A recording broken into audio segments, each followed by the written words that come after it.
Hi friends, welcome to our channel. எல்லோரும் எப்படி இருக்கீங்க? ஸோ இன்றைக்கி பார்த்திங்க அப்படின்னா நேத்திக்கு போட்ட வீடியோட கண்டினியூவேஷன் இல்லாட்டி செகண்ட் பார்ட் அந்த மாதிரி வச்சுக்கலாம். ஆக்சுவலாக நடந்து முடிஞ்சதை பற்றி இப்போ நான் எதுவுமே பேச போகிறதில்ல. இதிலிருந்து நாம் என்ன கற்றுக்கணும் அப்படிங்கிறத மட்டும்தான் நான் வந்துட்டு உங்களுக்கு எனக்கு தெரிஞ்ச சில விஷயத்த உங்கள் கூட ஷேர் பண்ணிக்கிறேன். சப்போஸ் உங்களுக்கு நான் சொல்கிற விஷயங்கள் பிடிச்சிருந்துச்சு, அதை நீங்கள் ஃபாலோ பண்ணணும்னு நினச்சிங்க அப்படின்னா தாராளமாக ஃபாலோ பண்ணுங்கள். கண்டிப்பாக அது உங்களுக்கு யூஸ்ஃபுல்லாக இருக்கும்னு நான் நினைக்கிறேன். ஆக்சுவலாக நம்ம நினைக்கிற விஷயம் என்ன அப்படின்னா, நான் நேற்றுக்கு சொன்ன மாதிரி தான், ஒருத்தர் நம்மளோட எக்ஸ்பீரியன்ஸாக இருக்காங்க. அதாவது நமக்கு முன்னாடி அங்கே வேலை செஞ்சிட்ருக்காங்க. ஒரு வேலைக்கு போகிறவங்களா இருந்தாலும் சரி, இல்லை ஒரு தொழில் செய்கிறவங்களா இருந்தாலும் சரி, எல்லாத்துக்கும்னு வச்சுக்கோங்களேன். இவங்களுக்குன்னு நான் பிரித்து எதுவுமே சொல்லலை, நான் டோட்டலாக எல்லாத்துக்குமே சொல்கிறேன். ஸோ அந்த மாதிரி நீங்கள் வேலைக்கு போகிற இடத்துல உங்களுக்கு முன்னாடி ரொம்ப வருஷமாக வேலை செய்யலாம். எப்படி இருந்தாலும் சரி, மொத்தத்தில் உங்களுக்கு முன்னாடி வேலை செய்கிறாங்க. இல்லை நீங்கள் செய்கிற தொழிலை இன்னொருத்தர் உங்களோட கொஞ்சம் எக்ஸ்பீரியன்ஸாக அதிக வருஷம் செஞ்சிட்ருக்காங்க அப்படின்னா, நீங்கள் அந்த இடத்துல எப்படி சொல்கிறது, நீங்கள் பயந்துக்கக்கூடாது. ஐயோ, இப்போ ஒரு ஆஃபீஸ்லன்னு வச்சுக்கோங்களேன். இப்போ அவங்க நம்மளோட சீனியராக இருக்காங்க, ஒரு 5 வருஷம் ஒர்க் பண்ணிகிட்ருக்காங்க.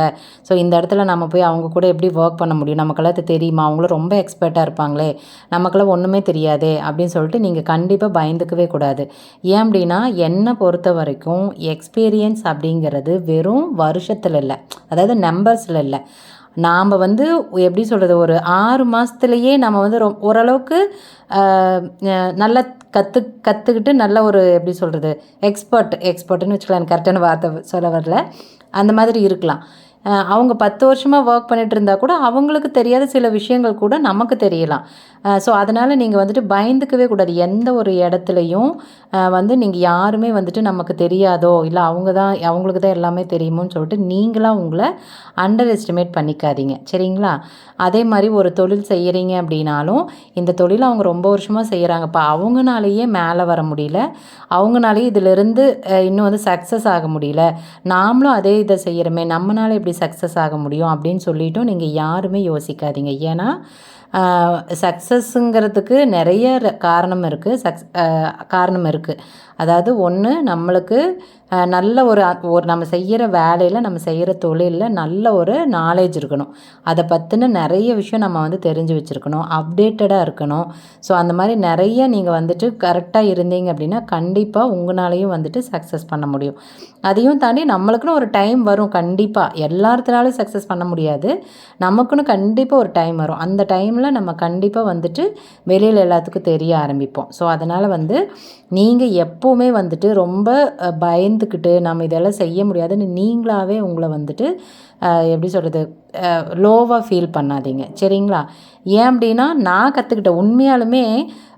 நான் இப்போ யாராவது ஒருத்தர் ஒரு டெய்லர்னே வச்சுக்கோங்களேன். அப்போ ஏன்னா நமக்கு தெரிஞ்சதை மட்டும் பேசுவாங்க, நம்ம ரொம்ப டீப்பெல்லாம் எங்கேயோ ரொம்ப தூரம் போக வேண்டாம். நான் என்ன நினைப்பேன்னா, சரி இவங்க இத்தனை வருஷமாக இந்த வேலை செய்கிறாங்க அப்படின்னா, ஐயோ அவங்களுக்கு தான்ப்பா தெரியும், நமக்கெல்லாம் ஒன்றுமே தெரியாது அப்படின்னு நினச்சிப்பேன். நான் என்னை பற்றின ஒரு சின்னூண்டு விஷயம் சொல்கிறேன், அதை கேளுங்க. கண்டிப்பாக அதுலேருந்து நீங்கள் ஏதாவது ஒரு விஷயம் கற்றுக்கலான்னு நான் நினைக்கிறேன். ஆக்சுவலாக நான் வேறு ஒரு ஃபீல்டில் இருந்தவன், நான் ஒர்க் பண்ணிகிட்டு இருந்தவன். கண்டிப்பாக என்னை பற்றி நான் ஒரு நாளைக்கு உங்களுக்கு சொல்கிறேன், டீட்டெயிலாக சொல்கிறேன். இது சும்மா சின்ன ஒரு இது. எனக்கு உண்மையாலுமே இந்த 2 வருஷத்துக்கு முன்னாடி வரைக்கும், அதாவது நாங்கள் கடை வைக்கிறதுக்கு முன்னாடி வரைக்கும் பார்த்திங்க அப்படின்னா, எனக்கு டெய்லரிங் அப்படின்னா அது ஒன்றுமே தெரியாது. சத்தியமாக வெறும் ஜீரோ. நான் எப்படின்னா, அந்த கட்டிங் எதுவுமே தெரியாதுங்க. கட்டிங்னா அது எப்படி வரைவாங்க, துணி எப்படி மடித்து போடுவாங்க, எதுவுமே தெரியாது. ஸ்டிச் பண்ணுறதும் அப்படி தான், ஒன்றுமே தெரியாது. நான் ஜீரோவாக தான் இருந்தேன். ஆனால் இதுதான் நம்மளுக்கு தொழில் அப்படின்னு நான் தெரிஞ்சு அதை பண்ணுறப்போ எப்போவுமே நான் எந்த ஒரு வேலை செஞ்சாலும் அது முழு ஈடுபாட்டோடு தான் செய்வேன். சும்மா ஏனோ தானோன்னு செய்யணும்போ, காசு வேணும்போ செய்யலாம் அப்படின்னு உண்மையாலுமே இது வரைக்கும் நான் செஞ்சதில்லை. எந்த ஒரு வேலை செஞ்சாலுமே நான் கண்டிப்பாக அது முழு ஈடுபாட்டோடு தான் செய்வேன். அதே சமயம் எனக்கு பிடிச்சிருந்தால் மட்டும்தான் அதை செய்வேன். பிடிக்காத ஒரு வேலையை நான் எப்போவுமே செய்ய மாட்டேன். ஸோ எனக்கு உண்மையாலுமே டெய்லரிங் பற்றி எதுவுமே தெரியாது. அவங்க அப்பா 25 வருஷமாக கிட்டத்தட்ட தைச்சிட்ருக்காங்க. அதாவது ரொம்ப சின்ன பையன்லேருந்து அவங்களாம் வந்துட்டு யாருக்கிட்டையும் தையல் கற்றுக்க போகலை. அவங்க எப்படி சொல்கிறது, சின்ன பையன் அந்த காஜா பையனாக போவாங்க இல்லையா, அந்த மாதிரி போய் அப்புறம் கொஞ்சம் கொஞ்சமாக அந்த தைக்கிறது கற்றுக்கிட்டு அப்புறம் கட்டிங் கற்றுக்கிட்டு ஸோ அந்த மாதிரி பண்ணினவங்க. ஸோ அதனால் அவங்க ஒரு 25 வருஷமாக வந்துட்டு தைச்சிட்ருக்காங்க. எல்லாமே தைப்பாங்க. பேண்ட் ஷர்ட்லேருந்து ப்ளவுஸு சுடின்னு எல்லாமே தைப்பாங்க. பட் ஆனால் டிசைன்லாம் உண்மையாலுமே தைக்க தெரியும். ஏன்னா அப்போல்லாம் அந்த டிசைன்னே கிடையாது. பேட்டர்ன் ப்ளவுஸாக இருக்கட்டும், எந்த ஒரு டிசைனுமே அப்போல்லாம் கிடையாது, உங்களுக்கு தெரியும். ஸோ அதனால் அவங்க வந்துட்டு எதுவுமே பண்ணினதில்லை. ஸோ எனக்கும் வந்து நான் வேறு பக்கம் ஒர்க் பண்ணிகிட்டு இருந்ததுனால என்னுடைய ஃபீல்டே வேறு அப்படிங்கிறதுனால எனக்கும் ஒன்றும் தெரியாது. அப்புறம் பார்த்திங்க அப்படின்னா நான் இந்த கடை வைக்கணும்னு நான் முடிவு பண்ணதுக்கப்புறமா நான் கடை வைக்கிறதுக்கு முன்னாடியே வந்துட்டு கட்டிங் கற்றுக்க ஆரம்பிச்சிட்டேன். எதுக்காகனா உண்மையாலுமே மெயினாக நம்ம வீடியோ போடணுங்கிறதுக்காக வீடியோக்காக தான் கற்றுக்கிட்டேன். அப்போ கூட ஆரம்ப ஸ்டேஜில் பார்த்திங்க அப்படின்னா இந்த ஆம்கோல் ரவுண்டு வரைவாங்க இல்லைங்களா, அதே மாதிரி கை வளைவு இல்லைங்களா, அதெல்லாம் உண்மையாலுமே எனக்கு தெரியாது. அதில் பாதி திருட்டுத்தனம் தான் நடந்திருக்கோம். என்ன அப்படின்னா அவங்க அப்பா வந்து அழுங்காது அப்படி மயிலில் சாக் பீஸில் போட்டு கொடுப்பாரு. அது தெரியாது, வீடியோவில் பார்த்தா உங்களுக்கு அவ்வளோ பளிச்சுன்னு தெரியாது. போட்டு கொடுப்பாரு, நான் அது மேலேயே அப்படியே வரைஞ்சிடுவேன். ஸோ இந்த மாதிரிலாம் உண்மையாலே ஸ்டார்டிங்கில் நான் வீடியோ போடுறப்ப பண்ணியிருக்கேன், நான் இல்லைன்னு சொல்லலை. அது வந்து நீங்கள் கற்றுக்கணுங்கிறதுக்காக பண்ணினது, நான் அது பண்ணினதுனால எனக்கு என்ன அது எப்படி சொல்கிறது, அது ஒன்றும் அவ்வளோ பெரிய தப்பு கிடையாது. ஸோ அந்த மாதிரி வந்துட்டு அப்படி தான் நான் வந்து கற்றுக்க ஆரம்பித்தேன். அது உள்ளே என்ட்ரான உடனே வந்துட்டு நிறைய எனக்கு வந்துட்டு கேள்வி கேட்டுக்கிட்டே இருப்பேன். அவங்க அப்பாட்ட அடிக்கடி கேள்வி கேட்பேன். இது ஏன் இப்படி கட் பண்ணுறோம், ஏன் இது இப்படி பண்ணக்கூடாதா, ஏன் இது இப்படி ஸ்டிச் பண்ணுறீங்க, ஏன் இது இப்படி பண்ணக்கூடாதுன்னு உண்மையால் 1000 கேள்வி கேட்பேன். உங்கள் அப்பா அப்படி செம்ம டயர்டாக இருப்பாங்க, தயவு செய்து கம்முன்னு நொய்யுங்கிற கருமம், உனக்கெல்லாம் என்னால் சொல்லி புரிய வைக்க முடியாது அப்படின்பாரு. அப்புறம் வந்துட்டு உங்களுக்கு தெரியலன்னு சொல்லுங்கள், கேட்டால் கேள்விக்கு பதில் சொல்லணும், அப்புறம் இத்தனை வருஷமாக என்ன தைக்கிறீங்கன்னு அவர் எதாவது கிண்டல் பண்ணுற மாதிரி இருக்கும். சம்டைம் சீரியஸாகவும் கேட்டுட்ருப்பேன். ஸோ அந்த மாதிரி நிறைய விஷயம் கேட்டுகிட்டே இருப்பேன். அப்புறம் அவங்களும் வந்து எனக்கு சொல்லுவாங்க, இல்லை இதெல்லாம் இப்படி தான் பண்ணணும், அந்த மாதிரி நிறைய விஷயங்கள் எனக்கு வந்து சொல்லுவாங்க. ஸோ அப்படி தான் வந்து நான் கற்றுக்கிட்டேன். அப்புறம் என்ன பண்ணால் கொஞ்ச நாள் ஆக அப்புறம் எனக்கே அந்த வளைக்கிறதெல்லாம் வந்துடுச்சு. அப்புறம் நானே வந்து ஓனாக எல்லாமே வந்து நானே கட்டிங் பண்ண ஆரம்பித்தேன். அப்புறம் விட்டுட்டு வீடியோக்காக மட்டும்தான் கட்டிங் பண்ண ஆரம்பித்தேன். அப்புறம் நான் எதுவுமே பண்ணலை. இப்போ வந்து கடை வச்சதுக்கப்புறமா ஃபுல் அண்ட் ஃபுல் நாங்கள் 2 பேர் தான் கடையை பார்த்துக்கணுன்னு ஆயிடுச்சு. ஸோ அதனால் வந்துட்டு நான் வந்து எப்படி சொல்கிறது, அப்போ கூட நான் கட்டிங் ஃபுல்லாக போடலை. இவங்களுக்கு சும்மா ஹெல்ப் பண்ணிகிட்ருப்பேன். கஸ்டமர் வந்து அட்டன் பண்ணுறது என்னுடைய வேலை. ஏன்னா நம்ம லேடிஸ் துணி தைக்கிறதுனால லேடிஸ் வந்தாங்க அப்படின்னா அவங்கள அட்டன் பண்ணுறது என்னுடைய வேலை. டிசைன் தைக்க ஆரம்பிச்சிட்டோம். ஸோ அதனால் டிசைனுக்கு என்னென்ன மாதிரி டிசைன் பண்ணலான்னு நிறைய ஐடியாஸ் கொடுப்பேன்.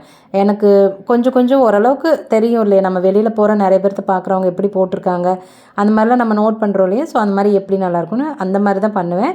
கொக்கி கட்டி கொடுப்பேன். அதை தவிர என்ன ஏதாவது கேன்வாஸ் வேணும்னு வெட்டி கொடுப்பேன். ஆனால் டிசைன் வரைகிறது எல்லாமே என்னுடைய வேலை தான். அது அவர் பண்ணவே மாட்டார், அவருக்கு வரவும் வராது. ஸோ அந்த மாதிரி இது எல்லாம் தான் பண்ணிகிட்ருந்தேன். அப்புறம் வந்துட்டு திடீர்னு அவருக்கு வந்து ரொம்ப உடம்பு முடியாமல் போய் காலில் கொஞ்சம் பிரச்சனை.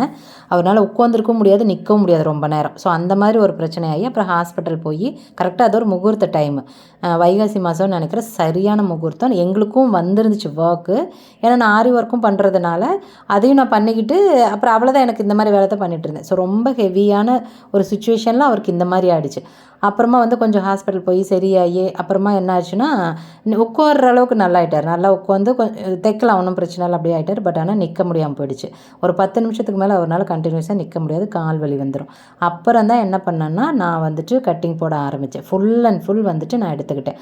ஆனால் நான் கட்டிங் போட ஆரம்பித்தப்போ பார்த்திங்கன்னா எனக்கு உண்மையாலுமே நிறைய பயம் இருந்துச்சு. ஐயோ இதெல்லாம் இப்படியெல்லாம் கட் பண்ணுறாங்களே, நமக்கு இதெல்லாம் தெரியுமா, நாம் எதாவது தப்பாக கட் பண்ணிடுவோம், அவங்க அப்பாவுக்கு தான் எல்லாமே தெரியும், நமக்கு என்ன தெரியும், நாம் எதாவது பண்ணிவிட்டு என்ன பண்ணுறது அப்படின்னு வந்து ரொம்ப வந்து பயந்துகிட்டே இருப்பேன். அதே மாதிரி நிறைய விஷயத்த அவர் கேட்டுகிட்டே இருப்பேன். அப்புறம் அவர் சொல்லுவார், ஏப்ல இவ்வளோ நாள் வந்துட்டு வீடியோக்காக கட்டிங் பண்ணுறல, அப்புறம் ஏன் உன்னை பயந்துகிட்டே இருக்கிற அப்படி மாதிரி. இல்லைங்க, எனக்கு அது வந்து வீடியோக்காக பண்ணுறோம், ஓகே, ஒன்றும் பிரச்சனை இல்லை. இது வந்து கஸ்டமருக்குன்னு கொடுக்குறப்போ ஏதாவது நான் தப்பு பண்ணிட்டேன்னா என்ன பண்ணுறது அப்படி இப்படின்னு பயந்துகிட்டே இருப்பேன். அவங்க அப்பா அப்படியெல்லாம் ஒன்றுமே ஆகாது, அதே தான் நீ என்ன கட் பண்ணுறியோ அதே தான் இதுக்கும் வரும், நீ ஏன் அப்படி பயந்துட்டுருக்க, ஸ்டிச் பண்ணுறது நான் தானே, அப்படி ஒரு வேளை ஏதாவது நீ மிஸ்டேக் பண்ணுற கட்டிங் அப்படின்னா நான் சொல்லிடுவேன் உனக்கு, அதை திருத்திக்கலாம் விடு அப்படிம்பாங்க. அதுக்கப்புறம் வந்துட்டு நான் கான்ஃபிடண்ட்டாக வந்துட்டு கட்டிங் போட ஆரம்பித்தேன். இன்றைக்கி இதை வந்து நான் பெருமையாக சொல்கிறேன்னா எனக்கு தெரியல, நான் எதுக்காகனா இது நீ உங்களுக்காக தான் நான் இதை சொல்கிறேன். இன்றைக்கி அவரை விட நான் வந்துட்டு நிறைய விஷயத்த வந்து தெரிஞ்சுக்கிட்டேன், அப்டேட் பண்ணிக்கிட்டேன். இன்றைக்கி எனக்கு தெரிகிற ஒரு சில விஷயங்கள் கூட அவருக்கு தெரியாது. அவருக்கு நான் சொல்லுவேன், இல்லைங்க இது இப்படி தான் வரணும், அப்படி தான் வரணும் அப்படின்னு நான் இன்றைக்கி சொல்லுவேன். ஸோ இதை வந்து நான் ரொம்ப வந்து பெருமையாக நினைக்கிறேன். இதை வந்து நான் அவரை வந்து இன்சல்ட் பண்ணுற மாதிரியோ அந்த மாதிரி நான் எதுவுமே சொல்லலை. இது எதுக்காகனா நீங்களும் இப்படி இருங்கங்கிறதுக்காக தான் நான் சொல்கிறேன். ஸோ அதனால் இப்போ பார்த்தீங்க அப்படின்னா அவரே சொல்லுவார், இது ஒரு நாளைக்கு இப்போல்லாம் full and full blouse cut பண்ணுறதே கிடையாது. எவ்வளோ பெரிய எமர்ஜென்சி இருந்தாலும் நான் கட் பண்ணி கொடுத்தா மட்டும்தான் தைப்பாங்க. ஏன் அப்படின்னா நான் வந்து கஸ்டமருக்கு தகுந்த மாதிரி, அவங்க பாடிக்கு தகுந்த மாதிரி, அவங்க டேஸ்ட்டுக்கு தகுந்த மாதிரி, அவங்க எப்படி கேட்குறாங்க எல்லாத்தையும் யோசித்து தான் கட்டிங் போடுவேன். ஸோ அவங்க ஸ்டிச் பண்ணுறப்ப அவங்க கவனம் ஃபுல்லாக ஸ்டிச்சிங்கில் இருக்கும். இதை வந்து அவங்களால கான்சன்ட்ரேட் பண்ண முடியாது. ஸோ அதனால் சரி வேண்டாம் அப்படின்னு சொல்லிட்டு அவங்க ஃபுல் அண்ட் ஃபுல் வந்து கட் பண்ணுறதே விட்டுட்டாங்க. நான் தான் இப்போ பண்ணிகிட்ருக்கேன். ஸோ இப்போ இதுலேருந்து நான் என்ன சொல்கிறேன்னா, நான் வந்து அவர்கிட்ட தான் கற்றுக்கிட்டேன். ஆனால் இன்றைக்கி அவரோட நான் நிறைய விஷயம் தெரிஞ்சு வச்சுருக்கேன். எப்படி தூக்கத்தில் நீங்கள் எழுப்பி கேட்டிங்கன்னா கூட எந்த இடத்துல டவுட்டு, எந்த இடத்துல எது வரும்னு நீங்கள் ப்ளவுஸை பொறுத்த வரைக்கும் கேட்டிங்கன்னா நான் டக்கு டக்குன்னு சொல்லிடுவேன். ஆனால் இதே வந்து ஸ்டிச்சிங்கில் எனக்கு ஒன்றும் பெருசாக தெரியாது. திடீர்னு ஒரு ஸ்டிச்சிங் பற்றி எதாவது கேட்டிங்கன்னா முழிப்பேன் பேன்னு தான். ஸோ அந்த மாதிரி. ஏன்னா எனக்கு வந்து உண்மையாலுமே ஸ்டிச்சிங் பிடிக்கல, எனக்கு வரல, அவ்வளோதான். எனக்கு தெரியல, எனக்கு அது இன்ட்ரெஸ்ட் இல்லைங்கிறதுனால எனக்கு வரல. ப்ளவுஸு கட்டிங்கில் அவ்வளோ இன்ட்ரெஸ்ட்டுங்க. அதனாலேயே வந்து நான் தேடி தேடி நிறைய விஷயம் கற்றுக்கிட்டேன். அப்புறம் வந்துட்டு அந்த மாதிரி வந்து டிசைன் வித்தியாசமாக நான் வந்துட்டு எல்லாமே பண்ண ஆரம்பித்தேன். ட்ரையல் நிறைய பார்க்க ஆரம்பித்தேன். இப்படி பண்ண எப்படி வரும், அப்படி பண்ண எப்படி வரும்னு நானாகவே யோசித்து நிறைய ட்ரையல் பார்க்க ஆரம்பித்தேன். அதில் எது எனக்கு சூட் ஆகுது, இது எல்லாம் பண்ணால் நல்லாயிருக்கும் அப்படின்னு தோணுச்சுன்னா அதுக்கப்புறம் தான் கஸ்டமருக்கு நான் பண்ணுவேன். ஸோ அந்த மாதிரி எல்லாம் பண்ண ஆரம்பித்தோம். ஸோ இப்போ வந்து நீங்கள் ஒரு தொழில் செஞ்சிட்ருக்கீங்க, இப்போ தான் ஸ்டார்டிங். ஃபார் எக்ஸாம்பிள் நீங்கள் வந்து இப்போ தான் டெய்லரிங் கற்றுருக்கீங்க அப்படின்னா பயந்துக்காதீங்க. ஒரு இடத்துல வேலைக்கு போகிறீங்க அப்படின்னா ரொம்ப தைரியமாக இருங்க. அதே மாதிரி ஒரு விஷயத்தை கற்றுக்கிறதுக்கு ஒருத்தர்கிட்ட கேட்குறதுக்கு வெட்கப்படாதீங்க. அதே மாதிரி அதை வந்து கேவலமாக நினைக்காதீங்க. நான் வந்து டெய்லர் நான் நல்லா கற்றுக்கிட்டேன், எனக்கு நல்லா தெரியும், இல்லை எனக்கு ஒரு 5 வருஷம் எக்ஸ்பீரியன்ஸ் இருக்குது, அவங்கக்கிட்ட போய் நான் என்ன கேட்கணும், அப்படியெல்லாம் ஒன்று கேட்கணும்ல, அப்படியெல்லாம் நினைக்காதீங்க. ஏன் அப்படின்னா அவங்க உங்களோட ஜூனியராக கூட இருக்கலாம், சின்ன வயசாக கூட இருக்கலாம். ஆனால் சில விஷயங்கள் உங்களுக்கு தெரியாத ஒரு விஷயங்கள் கூட அவங்களுக்கு தெரியும். ஸோ அதனால் கண்டிப்பாக நீங்கள் கேட்குறதுக்கும் தயங்காதீங்க. அதே மாதிரி ரொம்ப எப்படி சொல்கிறது, பயந்துக்காதீங்க. அப்புறம் நம்மளோட சீனியர் இருக்காங்கன்னா அவங்ககிட்ட கேட்குறதுக்கு பயந்துக்காதீங்க. கண்டிப்பாக உங்களோட எப்படி சொல்கிறது, டவுட்டை கேட்டு நீங்கள் நிறைய கற்றுக்கிறதுக்கு பாருங்கள். இல்லையா அவங்க சொல்லி கொடுக்கல அப்படின்னா வேறு யார் மூலியமாவது நீங்கள் கற்றுக்கிறதுக்கு ட்ரை பண்ணுங்கள். அதே சமயம் எனக்கு தெரியாதுன்னு நீங்களாக நினைக்காதீங்க, ட்ரை பண்ணுங்கள். முயற்சி பண்ணால் முடியாதது உலகத்தில் எதுவுமே கிடையாதுங்க. அதுக்கு நான் வந்து ஒரு உதாரணம். நான் இன்னும் என்னை பற்றி நிறைய சொன்னேன் அப்படின்னா நீங்கள் கண்டிப்பாக வந்துட்டு ரொம்ப தைரியமாகிடுவீங்கன்னு நான் நினைக்கிறேன். ஸோ அதனால் நம்மளால் முடியாது எதுவுமே கிடையாதுங்க. இன்னொன்று என்னென்னா, அவங்களால முடிகிற ஒரு விஷயம் ஏன் நம்மளால் முடியாது, அப்படி யோசிச்சு பாருங்கள். ஸோ கண்டிப்பாக நீங்களும் வந்துட்டு தைரியமாக எல்லாத்தையுமே செய்வீங்க. அதுக்கு வந்துட்டு நான் கேரண்டி சொல்கிறேன். ஏன்னா நான் எப்பவுமே அப்படி தான் நினைப்பேன். இப்போது ஒரு டிசைன் காட்டுறாங்க, நான் நிறைய வந்து மொபைலில் வந்து டிசைன் வச்சுருப்பேன். எனக்கு கேட்லாகெல்லாம் எதுவும் கிடையாது. என்னுடைய மொபைல் தான் என்னுடைய எல்லாமே. என் மொபைல் இல்லைன்னா எனக்கு கடையே இல்லைங்கிற மாதிரி. ஸோ அந்த மாதிரி இப்போ என்னென்னா ஒரு டிசைன் காட்டுறாங்க, அவங்க நெட்லேருந்து கூட எடுத்துகிட்டு வந்திருப்பாங்க. காட்டினா உங்கள் அப்பா 1000 கேள்வி கேட்பாரு என்கிட்ட, எவ்வளோ இதை நம்ம தைச்சிட முடியுமா, இது எப்படி தைக்கிறது, இது எப்படி வரும், அந்த மாதிரி எங்கிட்ட கொஸ்டின் கேட்பாரு. நான் ஏங்க இவ்வளோ பயந்துக்கிறீங்க, தைரியமாக இருங்க, பண்ண முடியுங்க. ஏன் பண்ண முடியாது, இந்த டிசைனை ஒருத்தர் ஸ்டிச் பண்ணி தான் போட்டிருக்காங்க, நாம் அதை பார்த்து காப்பி தான் அடிக்க போகிறோம், அதுவே நம்மளால் அடிக்க முடியாதுன்னு நாம் ஏன் நினைக்காட்டி, அப்போ இது ஓனாக ஒருத்தர் கண்டிப்பாக க்ரியேட் பண்ணியிருப்பாங்க இல்லையா, அப்போ அவங்களால முடிஞ்சிருக்கும்ல. எல்லாரும் மனசுங்க தாங்க, யாருமே வந்துட்டு வயிற்றுக்குள்ளே இருக்கிறப்பவே கற்றுக்கிட்டு வெளியில் வர போகிறதில்ல. எல்லாமே வந்ததுக்கப்புறம் கற்றுக்கிறது தான், அடிபட்டு தெரிஞ்சுக்கிறது தான். ஸோ அந்த மாதிரி தானே தவிர நீங்கள் ஏன் பயந்துக்கிறீங்க அப்படின்னு நான் உங்களுக்கு வந்து தைரியம் சொல்லுவேன். அதே மாதிரி இப்போ அவங்களுக்கு வந்து டிசைன் வரைகிறதெல்லாம் எதுவுமே வராது. அவங்க ஸ்டிச்சிங்கில் நீங்கள் என்ன கேட்டிங்கனாலும் எப்படி கேட்டிங்கனாலும் தைச்சி கொடுத்துருவாங்க. ஸோ அதனால் நாங்கள் அவங்கவுங்களுக்கு என்ன வருதோ அதை செய்ய ஆரம்பித்தோம். அதனால் நான் ஃபுல்லாக வந்துட்டு எந்த மாதிரி டிசைன் அப்படின்னாலும் கட் பண்ணிடுவேன். இப்போ எனக்கு தெரியாது தான், நான் டெய்லரிங் பற்றி எனக்கு ஒன்றுமே தெரியாது தான். கட்டிங்கே நான் வந்து இப்போ தான் ரீசெண்டாக கற்றுக்கிட்டேன் தான். ஆனாலும் கூட என்னால் ஒரு டிசைனை கட் பண்ணி அதை வந்து ரெடி பண்ணி கொடுத்து அதை வந்து ஸ்டிச் பண்ண வைக்க முடியுது அப்படின்னா உங்களால் ஏன் முடியாது? நீங்கள் வந்து ரெகுலராக போய் படிச்சிருந்துருக்கலாம், இல்லை ஒரு 5-6 வருஷம் எக்ஸ்பீரியன்ஸ் இருக்கலாம், இல்லை ஒரு 10 வருஷமாக எவ்வளோ வருஷமாக எக்ஸ்பீரியன்ஸ் இருக்கலாம். அப்படிங்கிறப்ப ஏன் உங்களால் செய்ய முடியாது? கண்டிப்பாக முடியும். நீங்கள் ஃபஸ்ட்டு அதுக்கு உங்களை நம்புங்க. என்னால் முடியும் அப்படின்னு உங்களை நம்புங்க. ட்ரை பண்ணுங்கள். நிறைய ட்ரையல் பாருங்கள். எடுத்தோன்னே கண்டிப்பாக கஸ்டமர்கிட்ட எதுக்குமே வந்துட்டு நம்ம இது பண்ணிடக்கூடாது. ஃபஸ்ட்டு நமக்கு நம்ம ட்ரையல் பார்க்கலாம். அப்படி இல்லைன்னா வேஸ்ட்டாக நிறைய கிளாத்ஸ் வந்து இருக்கும் நம்மக்கிட்ட. இல்லை அதுக்குன்னே ஒரு லோ ப்ரைஸில் இருக்கிற கிளாத்ஸ் எடுத்துகிட்டு வந்து அதில் நிறைய ட்ரையல் பாருங்கள். நான்லாம் நிறைய அப்படி தாங்க பார்த்தேன். இந்த ஃபுல் வயல் ப்ளவுஸ் எல்லாம் வந்து ரொம்ப கம்மி விலைக்கெல்லாம் கிடைக்கும். ஒரு 35 ரூபா அந்த மாதிரி ஒரு மீட்ரு அப்படியெல்லாம் கூட கிடைக்கும். அதெல்லாம் நிறைய எடுத்துகிட்டு வந்து வச்சுருந்தேன். அதில் நிறைய ட்ரையல் பார்த்து கொஞ்சம் பக்கத்தில் யாராவது இருக்காங்க, அவங்க போட முடிஞ்சதுன்னு அவங்களுக்கு கொடுத்துருவேன். இல்லை எங்கள் அக்கா இருக்கா, 3வது அக்காவுக்கு, சரி என் 2வது அக்காவுக்கு அதை என்னுடைய அளவு கொஞ்சம் கரெக்டாக இருக்கும். ஸோ அதனால் அவளுக்கு நான் போட்டு பார்த்துட்டு கொஞ்சோண்டு ஆல்ட்ரு பண்ணி அவளுக்கு கொடுத்துருவேன். ஸோ அந்த மாதிரி போட்டுக்குவா. அந்த மாதிரி நிறைய வச்சுருந்தேன். ஸோ அப்படி தான் நான் வந்துட்டு நிறைய ட்ரையல் பார்த்தேன். அப்புறமா அது எனக்கு ஓகே ஆச்சு. எனக்கு சாட்டிஸ்ஃபையாக இருந்துச்சுன்னா மட்டும்தான் அதை வந்து கஸ்டமருக்கு பண்ணுவேன். ஸோ அதனால் என்னை பொறுத்த வரைக்கும் எக்ஸ்பீரியன்ஸ் அப்படிங்கிறது நம்ம அந்த ஒரு 10 வருஷம் அப்படின்னா 10 வருஷத்தில் நம்ம என்ன ஒரு எக்ஸ்பர்ட்டாக இருக்கிறோம் அந்த விஷயத்தில் நம்ம என்னவா இருக்கிறோமோ, அதாவது ஒரு டெய்லர் அப்படின்னா நான் 10 வருஷமாக நான் டெய்லரிங்கில் இருக்கேன் அப்படின்னா அந்த 10 வருஷத்தில் நீங்கள் எப்படி ஒரு ஸ்ட்ராங்காக இருக்கீங்க அதுதான் முக்கியமே தவிர மற்றபடி நான் 10 வருஷமாக வேலை செய்கிறேன், 20 வருஷமாக வேலை செய்கிறேன்னு வெறும் நம்பர்ஸை மட்டும் நம்ம சொல்கிறதுல எந்த பிரயோஜனம் கிடையாது. அதே மாதிரி நான் இப்போ தான் 6 வருஷமாக தான் தைக்கிறேன், 6 மாதமாக தான் தைக்கிறேன், நான் இப்போ தான் கற்றுட்டு வந்திருக்கேன் அப்படின்னா கூட நீங்கள் ஒன்றும் அப்படி பயந்துக்க தேவையில்லை. உங்களுக்கு அப்படியெல்லாம் ஒன்றுமே தெரியாமல் போயிடுச்சுன்னு எதுவுமே கிடையாது. அதனால் நீங்கள் தைரியமாக பண்ணுங்கள். அதுவும் குறிப்பாக லேடிஸ் வந்துட்டு கண்டிப்பாக வந்துட்டு தைரியமாக போல்டாக இருக்கணும். என்னால் முடியுங்கிறத நீங்கள் முதல்ல நம்புங்க. நான் சொல்கிறது அதே தான், திரும்ப திரும்ப சொல்கிறது அதே தான். உங்களை ஃபஸ்ட்டு நீங்கள் நம்புங்க. நீங்கள் நிறைய வந்து தேடி கற்றுக்கோங்க. கற்றுக்கிறது ரொம்ப முக்கியம். வயசு இதுக்கு வந்து எந்த ஒரு இதுவும் கிடையாது. எப்போ வேணாலும் நம்ம கற்றுக்க முடியும். கற்றுக்கிறதுக்கு மட்டும் வயசே கிடையாது. அதனால் நீங்கள் எப்போ வேணாலும் கற்றுக்கலாம். உங்களோட ஃபீல்டில் நீங்கள் என்ன ஒர்க் பண்ணுறீங்களோ அது பேசிக் அதை சம்மந்தப்பட்ட நிறைய விஷயங்களை நீங்கள் அப்டேட்டடாக வச்சுருக்கணும். தூக்கத்தில் எழுந்திரிச்சு கேட்டால் கூட உங்களால் சொல்ல முடியணும். ஸோ அந்த மாதிரியான ஒரு எக்ஸ்பர்ட்டாக இருக்கீங்க அப்படின்னா கண்டிப்பாக உங்களோட பிஸ்னஸில் தோல்விங்கிறதே கண்டிப்பாக இருக்காது. அதே மாதிரி நீங்கள் ஒரு பக்கம் வேலைக்கு போகிறீங்க அப்படின்னா நீங்கள் அந்த இடத்துல ஒரு எப்படி சொல்கிற ரொம்ப ரெஸ்பான்ஸ் இருக்கிற மாதிரியான ஒரு இடத்துல கண்டிப்பாக இருப்பீங்க. ஸோ நம்ம வேலை செய்கிறப்ப ஏனோ தானோன்னு என்றைக்குமே செய்யக்கூடாதுங்க. ரொம்ப வந்து மனசுக்கு ஈடுபாட்டோடு செய்யணும்.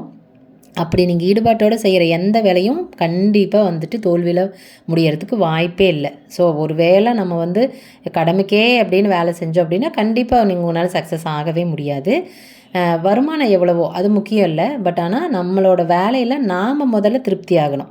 அப்போ தான் கஸ்டமரை நம்மளால் வந்து திருப்திப்படுத்த முடியும். நம்மளே வந்துட்டு அந்த வேலையை செஞ்சுட்டு ஐயோ இது நம்ம கரெக்டாக செஞ்சுருக்கோமா, கரெக்டாக தைச்சிருக்கோமா, இந்த டிசைன் இப்படி தான் வருமா, இன்னும் கொஞ்சம் கூட பெஸ்ட்டாக தைச்சிருக்கலாமா, அந்த மாதிரி நீங்களே வந்துட்டு அதில் திருப்தி ஆகாமல் இருக்கீங்க அப்படின்னா கஸ்டமரை உங்களால் எப்படி வந்து சாட்டிஸ்ஃபை பண்ண முடியும்? கண்டிப்பாக முடியாது இல்லைங்களா? அதனால் ஃபஸ்ட்டு உங்களை நீங்கள் உங்களோட திறமையை நம்பிட்டு நீங்கள் உங்களை சாட்டிஸ்ஃபை பண்ணிக்க பாருங்கள். கண்டிப்பாக கஸ்டமரும் சாட்டிஸ்ஃபை ஆவாங்க உங்களோட வேலையில். ஸோ இதுதான் நான் வந்துட்டு இன்றைக்கி வீடியோவில் சொல்லணும்னு நினச்சது. இது வந்து நான் இப்போ கற்றுக்கிட்ட ஒரு விஷயம்.